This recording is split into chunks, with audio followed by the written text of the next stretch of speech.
Hello, welcome back to my channel. Today we will break down the absolutely explosive Friday, April 10 spoilers, where Hope Logan fiercely defends Deacon Sharp, Sheila Carter faces a lonely single future, and Taylor Hayes deals with the terrifying reality of her messy affair.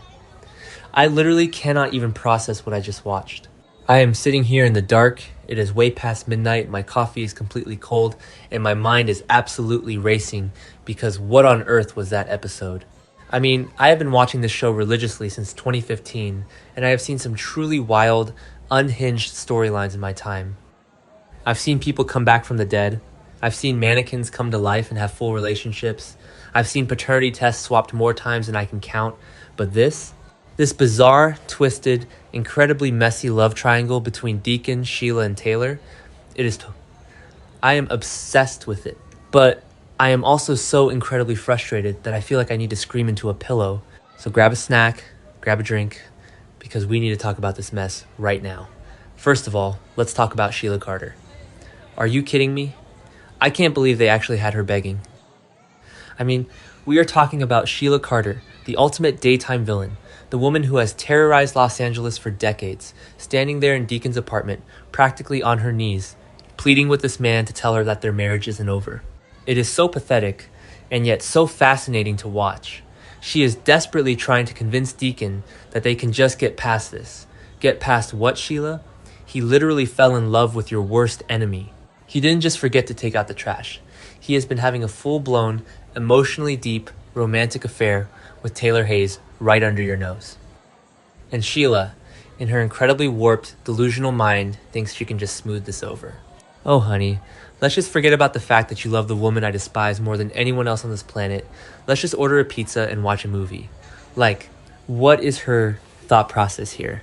And it really makes you think about how far Sheila has fallen, or maybe how desperate she has always been for just a shred of genuine affection, because she has been clinging to Deacon like a life raft. He was the only person who accepted her when she was wearing that ridiculous disguise, hiding out in his tiny apartment, eating takeout and dreaming of a normal life. She built this entire fantasy around him, and now that fantasy is shattering into a million pieces. You can see the absolute panic setting in. She is pleading with him, begging him to tell her what she wants to hear. And part of me, and I know some of you are going to hate me for saying this, part of me actually felt a tiny, microscopic pang of pity for her. I know, she's a monster. But seeing someone that desperate, watching their entire world collapse in real time, is just hard to watch. Wait, I'm getting ahead of myself. Let's talk about Deacon. Because Deacon Sharp actually grew a spine. I am shocked. I am genuinely, completely floored. I fully expected Deacon to cower, to backpedal, to tell Sheila whatever she wanted to hear just to keep her from pulling out a weapon. We all know Deacon can be a coward when the heat is on. Remember when they tried this kind of confrontation with him back in the day? He would always look for the nearest exit. But not this time. He stands his ground. He actually looks Sheila in the eye and refuses to lie to her. He tells her the truth, the brutal, devastating truth. He loves Taylor. He wants to build a future with Taylor. Can we just pause and appreciate the sheer audacity of Deacon Sharp in this moment? He is looking at a woman who has a documented history of shooting people in dark alleys, a woman who literally just terrorized Taylor with a pizza cutter, and he is saying, yeah, sorry babe, I love her, not you. It is either the bravest thing he has ever done or the absolute dumbest. Probably a mix of both, but I have to give him props for finally being honest.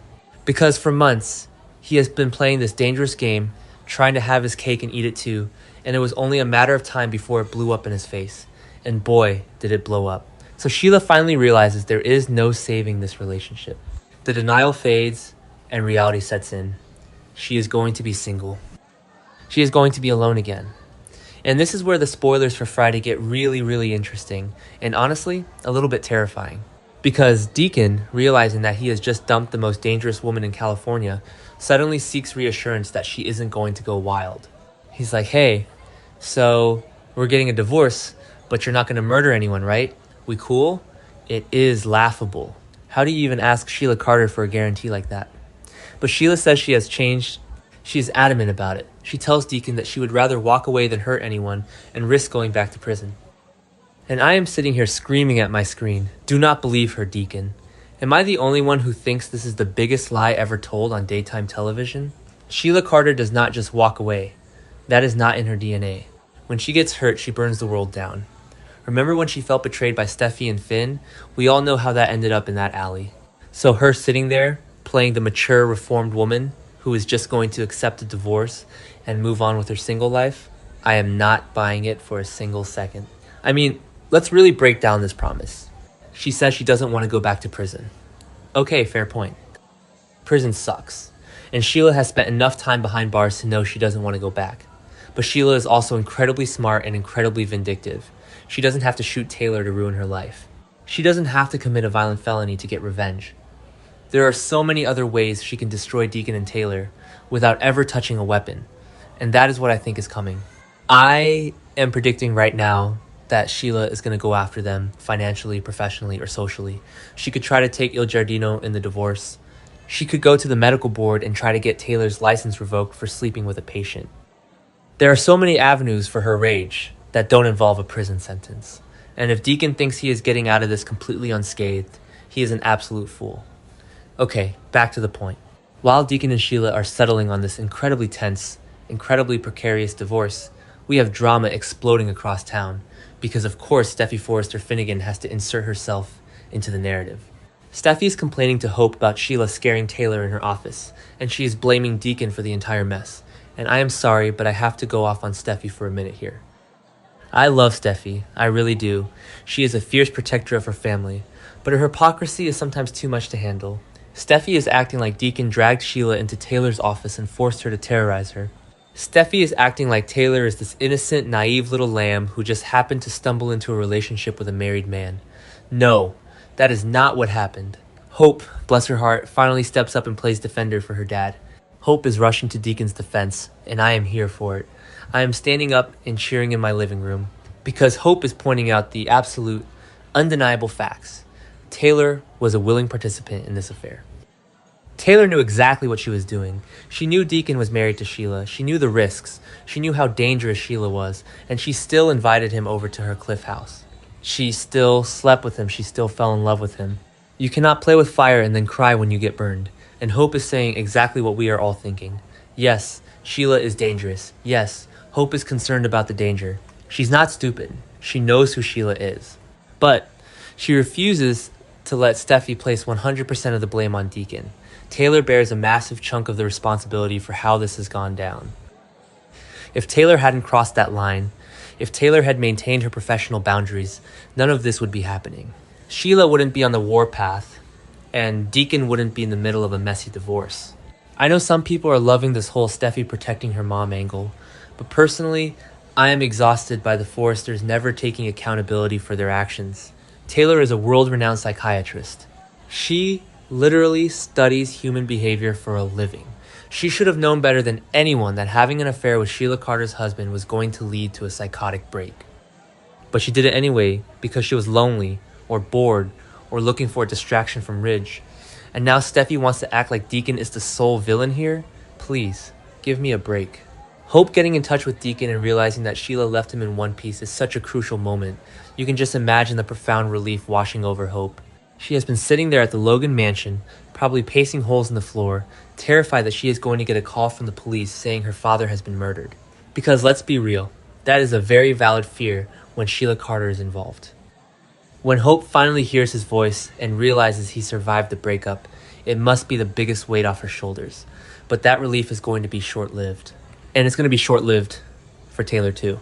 Because even though Taylor might be relieved that Deacon survived, the spoilers say she remains worried about Sheila's anger and any revenge plots she might carry out, as she should be. Taylor would have to be an absolute idiot to think that this is over. You don't just steal Sheila Carter's husband and walk away into the sunset. That is not how soap operas work, and that is certainly not how B&B works. I am sitting here trying to predict what Taylor is going to do next. Is she going to hire security? Is she going to move out of the Cliff House? I mean, that Cliff House has the worst security in Los Angeles. People are constantly just walking through the front door unannounced. If I were Taylor, I would be moving into a fortress. But no, she's probably just going to sit there, staring out at the ocean, looking worried, while Deacon tries to reassure her that everything is fine. And that brings me to the ultimate question. Will Taylor and Deacon really have a chance to enjoy this new beginning as a couple? The spoilers say they will hope for the best, which is basically soap opera code for everything is about to go horribly wrong. I want to root for them. I really do. I think they have great chemistry. They bring this weird, chaotic energy out of each other that is actually really fun to watch. It's a fresh dynamic. It's not the same old Ridgebrook-Taylor love triangle that we have been subjected to for 30 years. But how can they possibly enjoy a new beginning with Sheila lurking in the shadows? Even if Sheila doesn't physically attack them, the psychological toll is going to be massive. Every time a door opens, every time a phone rings, they're going to be jumping out of their skin. And what about the family dynamics? Steffi is going to make Taylor's life a living hell over this. Ridge is going to be completely insufferable. He is going to be marching around, puffing his chest out, lecturing Taylor about how she has ruined everything. The stress of dealing with the forces alone might be enough to break Deacon and Taylor up, even without Sheila's interference. Let's talk more about Hope's role in all of this, because I feel like she is really stepping into her own here. For years, Hope has been the sweet, forgiving, sometimes overly naive Logan. But ever since she started accepting Deacon back into her life, she has developed this fierce protective streak, and I love seeing her go toe-to-toe with Steffi. Their rivalry has always been centered around Liam or Thomas, but now it's about their parents. It's about Hope defending her father's right to be happy, and Steffi defending her mother's safety. It is a completely different dynamic, and it feels so much more grounded and real. When Hope points out that Taylor was a willing participant, she is breaking the cardinal rule of the Forrester family. You do not criticize Taylor Hayes. Taylor is supposed to be the saint, the moral compass, the perfect woman. But Hope is tearing down that pedestal. She is forcing Steffi to look at the ugly truth, and I guarantee you Steffi is not going to handle that well. Steffi is going to double down. She is going to get louder, angrier, and more unreasonable. I can already picture the scenes of them screaming at each other in the Forrester Creations design office, throwing fabric swatches and knocking over mannequins. And what about the legal side of this divorce? Deacon and Sheila settling on divorce as their only option sounds simple enough on paper. But they are married, they have assets. Well, Deacon has assets. He has Il Giardino. Does Sheila have a claim to the restaurant? Did they sign a prenup? Knowing Deacon, probably not. He was probably just so thrilled that someone wanted to marry him that he didn't even think about protecting his business. If Sheila decides to take the high road physically but the low road financially, she could absolutely gut him in divorce court. She could demand half the restaurant. She could demand alimony. She could make it so that Deacon has to see her every single month to hand over a check. That would be the ultimate torture for him and Taylor.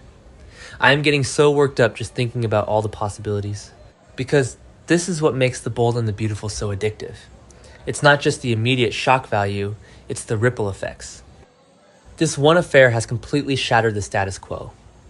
It has destroyed a marriage, alienated a daughter, ignited a new feud between Hope and Steffi, and unleashed a ticking time bomb named Sheila Carter. And let's take a moment to analyze Sheila's claim that she has changed. This is a theme the writers have been pushing for a while now. They want us to believe that her love for Deacon actually softened her, that she found some kind of redemption in that tiny apartment. But can a sociopath truly change? I mean, she cut off her own toe to fake her death. She shot her own son. You don't just go to therapy for a few weeks, marry a bartender, and suddenly become a functioning member of society.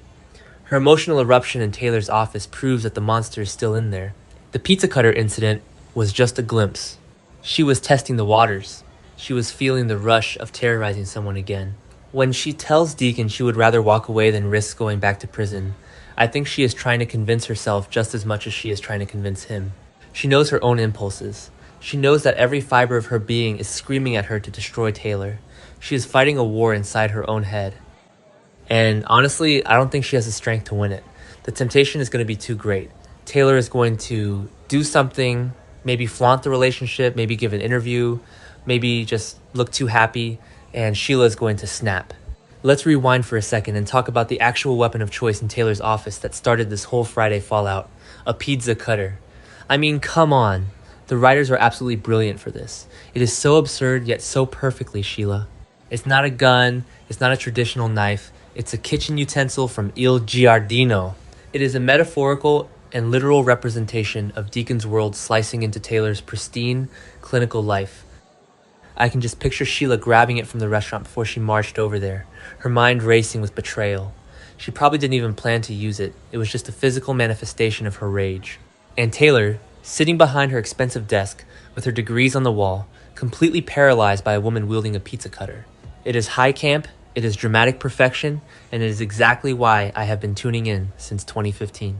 And let's talk about the deep history of Hope and Deacon for a minute, because Hope rushing to his defense across town isn't just a random plot point. This is deeply rooted in years of trauma and abandonment. Hope spent her entire life wanting a relationship with her father. She fought her own mother, Brooke, tooth and nail to let Deacon back into her life. She risked her marriage to Liam over it.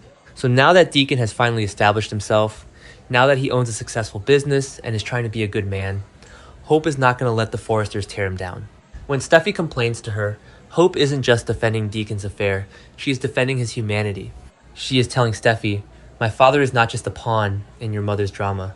He is a person, and your mother chose to be with him." It is such a powerful shift in their dynamic. I also have to wonder how this is going to affect the younger generation. We have all this drama with RJ, Electra, Will, and the whole crew going on in the background. Are they going to get pulled into this?